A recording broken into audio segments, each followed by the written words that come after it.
Notre nouveau star des analyses politiques du MLC a encore fait une sortie assez forte.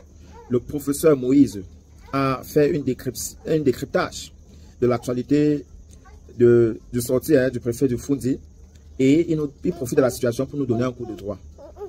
Envoyez ce message jusqu'à ce que le préfet de Foundi partage. C'est notre façon à nous de nous éduquer, de se sensibiliser, parce qu'on ne peut pas croire à la renaissance sans avoir les armes pour se protéger, sans avoir la connaissance. Il faut toujours vous rappeler que l'arme mortelle de la renaissance, c'est la connaissance. Voilà. Ce qui passe par notre carte électorale. Donc, il faut partager. C'est gratuit. Le partage est gratuit. Donc, je ne veux pas les économies. Partagez comme vous avez l'habitude de partager pour que, enfin, on soulève cet analyste-là qui a vu le jour récemment et qui est en train de faire mal dans ses analyses. Je vous laisse suivre le professeur Moïse. Bonjour, chers amis. Alors, ceux qui prétendent que le préfet du département du Foundi a agi en vertu de ses pouvoirs de garant du maintien de l'ordre doivent avoir l'honnêteté de dire que le maintien de l'ordre n'est pas une attribution discrétionnaire ou arbitraire. Il est, comme toutes les prérogatives susceptibles de porter atteinte aux droits et libertés fondamentaux, encadré par les textes. Je souligne encadré par les textes.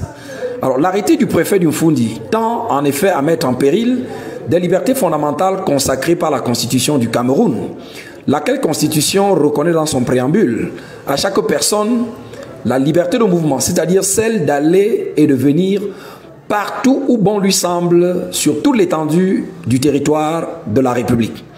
Alors là, il s'agit donc de la liberté d'opinion que la Constitution consacre, y compris la liberté d'opinion politique qui donne à chaque citoyen le loisir d'émettre un jugement de valeur sur la manière dont la cité est gérée. La Constitution également consacre la liberté d'expression qui permet à chaque personne de dire ce qu'elle pense, y compris ce qu'elle pense de la gouvernance du pays. Et par définition, une liberté fondamentale est une prérogative qui doit s'exercer de la manière la plus naturelle possible. Alors, elle ne peut donc subir de limites que de manière exceptionnelle, dans les cas et conditions clairement définis par la loi, et spécialement lorsqu'il y a un péril grave menaçant l'existence même de l'État, son indépendance, son intégrité territoriale, le fonctionnement ordinaire des institutions ou lorsque la vie de la population est en jeu, comme dans le cas de la pandémie à Covid-19, n'est-ce pas, que nous venons de traverser. Alors voilà donc pourquoi les circonstances pouvant justifier des restrictions à l'exercice des libertés fondamentales se limitent généralement à 4 événements.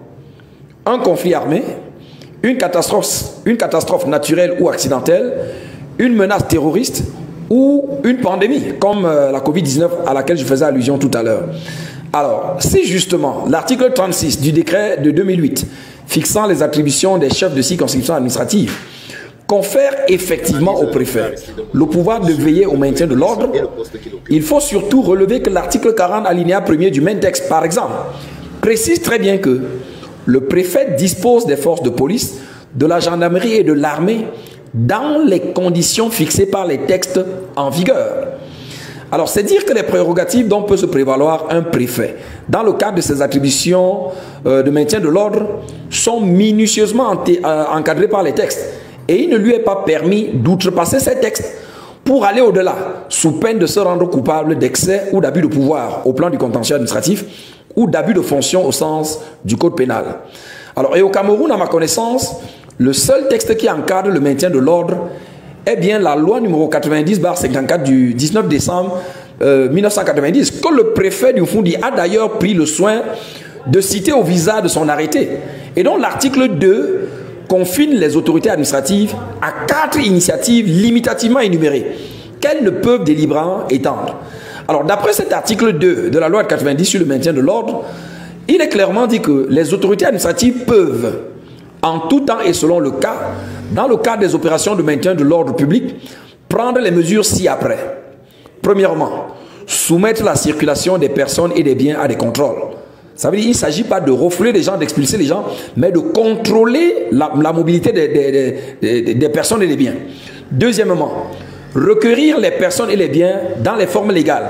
Ça veut dire que lorsqu'il y a une circonstance qui menace l'ordre public, le préfet, par exemple, peut requérir votre hôtel, comme on l'a vu, par exemple, dans le cadre de la Covid, de la gestion de la Covid-19. Ou alors, il peut réquisitionner votre voiture, n'est-ce pas, pour transporter des gens qui ont été victimes d'une catastrophe naturelle, ainsi de suite. Ou alors, il peut, au lieu que les gens doivent prendre la route, par exemple, de Tongolo pour arriver à Etoudi, il peut imposer à tout le monde de prendre, par exemple, de la déviation par Omnisport. Donc, voilà ce que signifie, n'est-ce pas, cette deuxième initiative.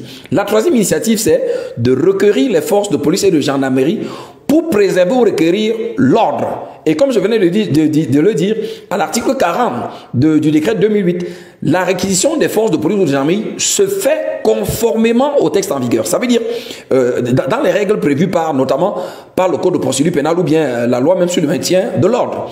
Et quatrièmement, prendre des mesures de garde à vue d'une durée de 15 jours renouvelables dans le cadre de la lutte contre le grand banditisme. Alors là, on n'est pas dans le cadre du grand banditisme et donc, vous comprenez très bien que cette énumération qui est limitative ne donne nullement au préfet la possibilité, n'est-ce pas, d'interdire de séjour un citoyen. Alors, s'il y a atteinte à l'ordre public, le préfet peut à la limite requérir les autorités judiciaires pour agir, et là encore, conformément au texte en vigueur, et notamment le code de procédure pénale, et non pas, n'est-ce pas, essayer d'expulser par lui-même un individu. Et donc, de ce qui précède, il ressort clairement que le préfet du Mfundi abuse de son pouvoir en se prévalant de prérogatives qu'aucun texte ne lui confère. Et je crois à cet égard que les partis politiques et les organisations de la société civile, notamment celles chargées de la promotion et de la défense des droits de l'homme, ne doivent pas laisser au préfet du Mfundi le soin de mettre sa menace à exécution. Il faut rapidement introduire un recours gracieux auprès de cette autorité pour l'inviter à retirer lui-même son acte. Et en cas de résistance de sa part, saisir le juge du tribunal administratif du centre à Yaoundé en invoquant justement l'excès ou l'abus de pouvoir afin de faire annuler définitivement cet arrêté liberticide. Alors ces recours sont d'autant plus urgents que l'arrêté du préfet du Mfundi met sérieusement en péril la citoyenneté des populations dont les attaches essentielles sont concentrées dans le Mfundi. Alors imaginez par exemple que le préfet veuille expulser de son ressort territorial un compatriote natif et vivant dans son village à Etoudi. Alors où le préfet veut-il que ce compatriote s'en aille? Or, on ne peut pas être réfugié dans son propre pays. L'acte du préfet est donc extrêmement grave et doit le plus tôt possible être neutralisé. Mais en attendant, il faut souligner qu'en attendant que les recours aboutissent, les recours en annulation aboutissent, si le préfet venait à exercer les pouvoirs illégaux qu'il s'est donné dans son arrêté, il se rendrait coupable d'abus de fonction au sens du droit pénal. Et l'abus de fonction est une infraction prévue et réprimée par les articles 74 et 140 du Code pénal. Et la peine peut aller jusqu'à un emprisonnement d'1 an.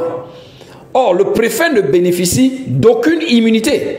Il peut donc valablement être attrait à titre individuel devant les juridictions civiles, administratives et pénales.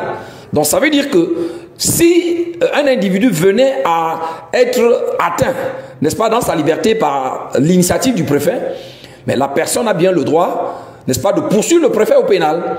Mais je dis, nous n'avons pas besoin d'attendre d'arriver là. Je crois qu'il est plus urgent actuellement de saisir, n'est-ce pas, d'engager un contentieux administratif qui commence par un recours gracieux afin de rapidement faire neutraliser cet arrêté, n'est-ce pas, qui n'a aucun fondement, au regard du droit camerounais. Le préfet n'a aucun pouvoir, de par les textes en vigueur au Cameroun, de par la Constitution, de par la loi sur le maintien de l'ordre 90, de par le décret de 2008 sur les attributions des chefs de circonscription administrative, le pouvoir d'interdire de séjour un citoyen dans le ressort de son territoire. En cas d'infraction, le code pénal est là, n'est-ce pas, pour indiquer ce que l'individu encourt.